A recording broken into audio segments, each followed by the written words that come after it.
La casa en Nazaret. La casa de Jesús no estaba lejos de la elevada colina situada en la parte norte del Nazaret, a cierta distancia de la fuente de la aldea, que estaba en la sección oriental de la ciudad. La familia de Jesús vivía en las afueras de la ciudad, lo cual posteriormente le permitió a Jesús disfrutar de frecuentes caminatas en el campo y subir a la cumbre de la elevación cercana, que constituía la colina más alta del sur de Galilea, a excepción del monte Tabor, al este, y de la colina de Naín, que tenía aproximadamente la misma altura. Su casa estaba ubicada hacia el sur y el este del promontorio sur de esta colina, y aproximadamente a mitad de distancia entre la base de esta elevación y el camino que conducía de Nazaret a Caná. A Jesús le encantaba subir la colina. Otra de sus caminatas favoritas era un angosto sendero que rodeaba la base de la colina en dirección noreste hasta el punto en el donde se unía el camino a Séforis. La casa de José y María era una estructura de piedra de una habitación con techo plano y un edificio adyacente para los animales.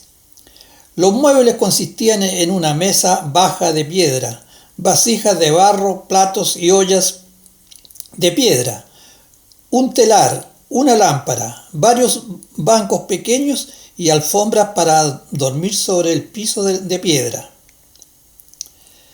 Detrás de la casa, cerca de la construcción para los animales, había un tejado que protegía el horno y el molino para moler trigo.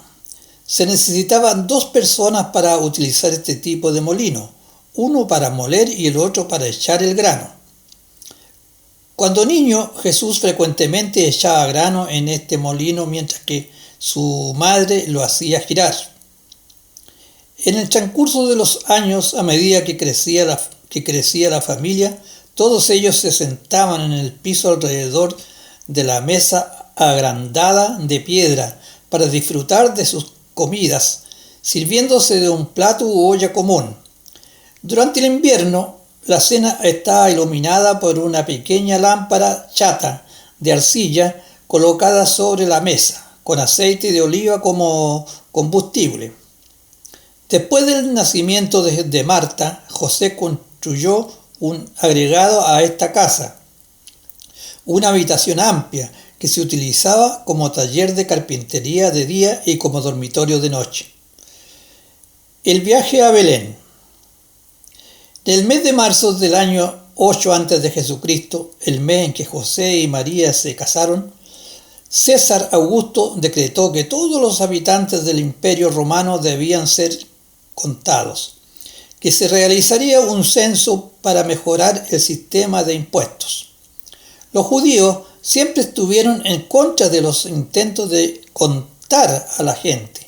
Este hecho, sumado a las graves dificultades internas del gobierno de Herodes, rey de Judea, había conspirado para ocasionar el aplazamiento del censo en el reino judío por un año.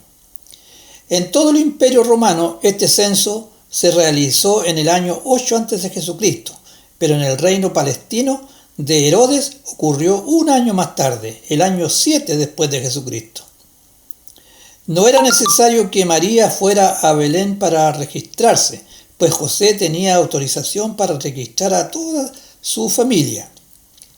Pero María, siendo una persona enérgica y que amaba la aventura, insistió en acompañarle. Temía quedarse sola por si el niño nacía durante la ausencia de José, y puesto que Belén no estaba lejos de la ciudad de Judá, María anticipaba una posible visita agradable a su parienta Elizabeth. José prácticamente prohibió a María que lo acompañara, pero no sirvió de nada. María preparó alimentos para los dos, suficientes para 3 o 4 días, aprontándose para el viaje. Pero antes de participar, ya José se había reconciliado con la idea de que María, Pero antes de partir, ya José se había reconciliado con la idea de que María lo acompañara, y al alba partieron alegremente de Nazaret. María y José eran pobres, y puesto que tenían un solo animal de carga, María, que estaba encinta, cabalgaba el animal con las provisiones, mientras que José caminaba conduciendo a la bestia. El construir y amueblar la casa había sido un gasto grande para José, quien también tenía que contribuir para mantener a sus padres, puesto que su padre había sido incapacitado por poco tiempo antes. Así partió esta pareja judía de su humilde hogar una mañana temprana, el 18 de agosto del año 7 a.C., en dirección a Belén. El primer día de viaje los llevó al pie del monte Gilboa, donde acamparon durante la noche, junto al río Jordán, conversando largamente de qué clase de hijo le nacería. José lo veía como un maestro espiritual y María como un Mesías judío, un libertador de la nación hebrea. Bien temprano a la mañana siguiente, del 19 de agosto, José y María reanudaron su viaje. Tomaron su almuerzo al pie del monte Certaba, que dominaba el valle Jordano, y prosiguieron su viaje, llegando por la noche a Jericó, donde se alojaron en una posada del camino en las afueras de la ciudad. Después de la cena y las conversaciones sobre la opresión practicada por el gobierno romano Herodes, el censo y la influencia comparativa de Jerusalén y Alejandría como centro de conocimiento y cultura judío, los viajeros nazarenos se retiraron para descansar. Muy temprano por la mañana del 20 de agosto reanudaron su viaje, llegando a Jerusalén antes del mediodía. Allí visitaron el templo y luego siguieron camino hacia su destino, llegando a Belén a media tarde. La posada estaba repleta y José buscó alojarse con parientes lejanos, pero todos los cuartos en Belén estaban totalmente ocupados a capacidad. Al volver al patio de la posada, le informaron que los establos para las caravanas, labrados en los lados de la roca y situados junto por debajo de la hostería, habían sido vaciados y limpiados para alojar viajeros.